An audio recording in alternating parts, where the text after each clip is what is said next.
ఎందుకు మీ సిబిఐ లాంటి సంస్థలు ఎందుకు వస్తలేవు? సిబిఐకి జనరల్ కన్సెంట్ ఇచ్చిండ్రు కదా, రమ్మను, ఎంక్వైరీ చేయమనండి, సువమోటోగా తీసుకోమనండి. ఇవేవి కనబడవు.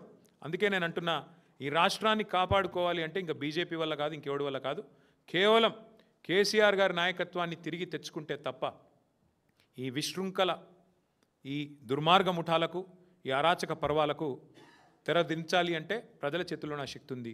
ఇంకా చాలా సమాచారం వస్తుంది మాకు కూడా. అసలు పంచాయతీ మంచిరేవులలో 35 ఎకరాలకు పంచాయతీ అట్టిది అసలు పంచాయతీ. ముఖ్యమంత్రి గారి తమ్ముడు 20 ఎకరాలు తీసుకున్నాడట, ముంగట 15 ఎకరాలు కొండా సురేఖ గారి ఫ్యామిలీ తీసుకున్నదట. మొత్తం నాకు కావాలని ఇద్దరు కొట్లాడుకుంటున్నారు. అందులోకెళ్ళి ఎండోమెంట్ ల్యాండ్లకి వెళ్ళి రోడీ అన్నట. దాని గురించి జపాన్కి వెళ్ళి ఆయన ఫోన్లు, వీళ్ళు ఇక్కడ లొల్లి రోడ్ల మీద. ఇక అట్లాంటి వ్యవహారం ఇవాళ రాష్ట్రంలో నడుస్తూ ఉంది. ఇవన్నీ బయట పెడతాం, ఏది కూడా వదిలిపెట్టం. ముఖ్యమంత్రి గారు ఎంత గింజుకున్నా, ఎంత అరిచినా ఇంకా మాకు చాలా విషయాలు తెలుసు. ముఖ్యమంత్రి గారికి నేను చెప్తా ఉన్నా మీడియా ద్వారా, నువ్వు శంకరా హిల్స్లో ఏం చేస్తున్నావో తెలుసు, నువ్వు సర్వే నెంబర్ 83లో ఏం చేయబోతున్నావో తెలుసు, మాకు అంతా సమాచారం ఉంది. నువ్వు ఎక్కడెక్కడ ఏం చేస్తున్నావో చిత్రగుప్తుడు రాసుకున్నట్టు చిట్టా రాసుకుంటున్నాం. శిశుపాలుడు తప్పులు కదా లెక్కబెట్టి ప్రజలు ఎప్పుడైతే శిరచ్ఛేదం చేసినారో ఆనాడు శ్రీకృష్ణుడు, ఆ టైపులో మీకు కూడా తప్పదు. తప్పులు ఏవైతే చేస్తున్నారో అన్ని ప్రజలు లెక్క కడుతున్నారు, ప్రజలే మీకు శిక్ష వేస్తారు. మాకు అన్నీ కూడా సమాచారం అందుతూ ఉంది ఎప్పటికప్పుడు. మేము అధికారులకు కూడా మళ్ళొకసారి చివరిగా విజ్ఞప్తి చేస్తూ ఉన్నాం, ఈ అరాచకంలో మీరు పాలు పంచుకోకండి. ఇక్కడ జూపల్లి కృష్ణారావు, రేవంత్ రెడ్డి, ఆయన కొడుకు, ఈయన అల్లుడు, వాళ్ళ బాధలో మీరు పోయి మీరు అనవసరంగా మీరు బలిపశువులు కాకండి. రోహిన్ రెడ్డి సుమంత్ పంచాయతీలో పారిశ్రామికవేత్తలు ఎవరైతే నలిగిపోతున్నారో పారిశ్రామికవేత్తలకు నేను విజ్ఞప్తి చేస్తూ ఉన్నా, ఈ అరాచకానికి అడ్డుకట్ట వేయాలంటే మీరు కూడా తప్పకుండా మాట్లాడాలి, మీరు కూడా బయటికి రావాలి. అందుకే భారత రాష్ట్రం తరపున మేము డిమాండ్ చేస్తూ ఉన్నాం, పోలీస్ యంత్రాంగం స్పందించాలి, ఏం జరిగిందో చెప్పాలి, తుపాకీ తెచ్చిందేవాడో చెప్పాలి, తెచ్చిన తుపాకీ రాముడేవాడు, రోహిన్ రెడ్డా, సుమంత తెలవాలి, ఇచ్చినోడేవాడు అది కూడా తెలవాలి.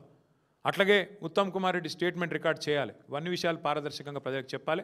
మీరు కనుక దాచే ప్రయత్నం చేస్తే మా గవర్నమెంట్ 2 ఏళ్లలో వస్తుంది, ప్రతిదాన్ని తవ్వి తీస్తాం.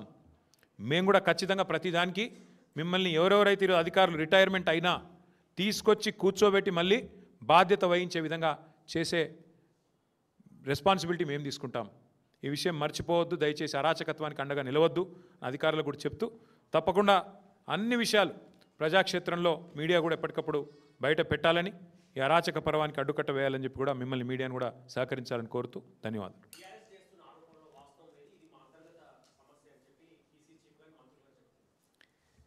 బీఆర్ఎస్ చేసిన ఆరోపణ ఏముంది? కొండా సురేఖ కూతురు చేసింది ఆరోపణ. నేనేం చేసిన? ఆమె చెప్పింది నేను ఉటంకించిన. బయటకు వచ్చి చెప్పమానండి, ఆమె మీడియా ముందు మాట్లాడింది కరెక్టా కాదా? కొండా సురేఖమ్మ కూతురు చెప్పిన మాట ఏం చెప్పింది? ఆమె తుపాకీ పంపింది రేవంత్ రెడ్డి అని చెప్పింది, అది తప్ప. రోహిన్ రెడ్డి తుపాకీ తలకు పెట్టిండని చెప్పింది, తప్ప. పోలీసు వాళ్ళు ఏం చెప్తుండ్రు? కాదు రోహిన్ రెడ్డి పెట్టలేదు తుపాకీ, సుమంత్ అనేటోడు పెట్టిండు అంటుండ్రు. తుపాకీ పంపింది కొండమురళి అంటుంది. రెండిట్లో ఏదో ఒకటి నిజం కావాలి కదా.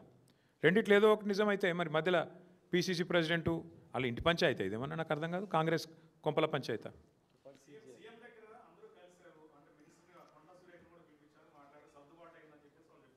అదే సెటిల్మెంట్లకు అడ్డాగా మారింది ముఖ్యమంత్రిలని నేను చెప్తున్నాను. ఏం సర్దుబాటు ఇంతకీ?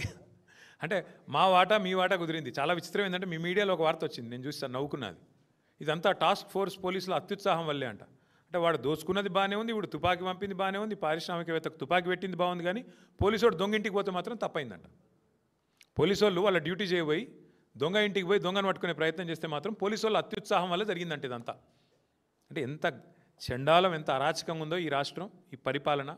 ప్రజలు మొహం మీద ఉంచినా చివరికి తుడుచుకొని పోయేంత. నేను అడుగుతున్నా, రేవంత్ రెడ్డి కంటే బలహీనమైన ముఖ్యమంత్రిని ప్రపంచంలో మీరు ఎక్కడైనా చూసినరా? ఒక మంత్రి కుమార్తె నిన్ను సీదా అంటుంది ముఖం పట్టుకొని, నువ్వే తుపాకీ ఇచ్చినావు అని. నువ్వు ఆ మంత్రిని తీసే దమ్ము కూడా లేదు నీకు. నువ్వేం ముఖ్యమంత్రివా? నాకు అర్థం కాదు. నువ్వు ముఖ్యమంత్రివా? గింత అసమర్థ, గింత పనికిమాలిన నీ సొంత క్యాబినెట్లో పనిచేసే మంత్రికి నువ్వంటే గౌరవం లేదు. ఏ ఒక్క మంత్రికి లేదు, పని ఆమెకే కాదు, ఏ ఒక్కడికి లేదు.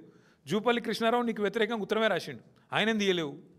కోమటిరెడ్డి వెంకటరెడ్డి తెల్లారలేస్తే నేను పక్క తీసుకుపోయి తిడుతూనే ఉన్నాడు, ఆయనను ముట్టలేవు. నువ్వేం ముఖ్యమంత్రివా? నాకు అర్థం కాదు.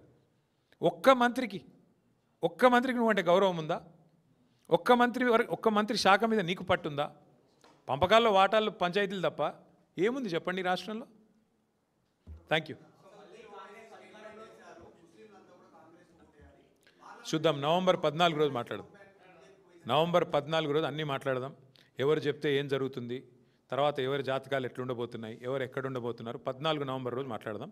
ఇవాళ ముఖ్యమంత్రి ఆయన ముఠా, ఆయన దండుపాలెం బ్యాచు వాళ్ళ యొక్క అరాచకాల గురించే ప్రెస్ మీట్ పెట్టిన.